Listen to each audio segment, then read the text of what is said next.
Welcome to the Salmon Runs YouTube. Enjoy the video.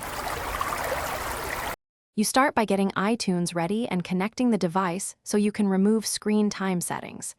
Make sure you're signed into the same Apple ID and that iTunes shows the device. This gives you access to its backups and settings.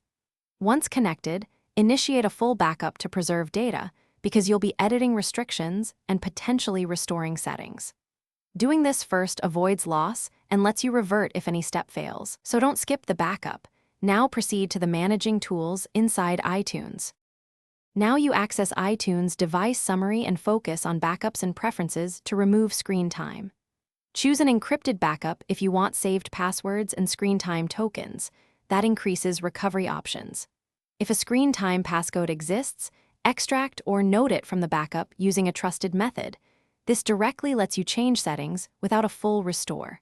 Also, make sure iCloud Screen Time Sync is off on the device, because otherwise any changes may immediately reapply from iCloud. Finish by restoring or resetting to clear screen time.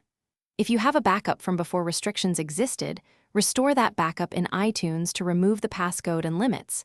This is the cleanest method.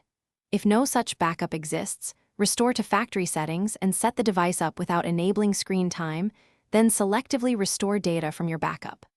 If something goes wrong, try the encrypted backup route or update iTunes and iOS, and contact Apple support.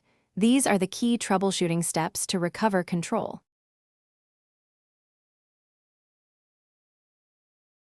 Thanks for watching. Consider subscribing if we helped you.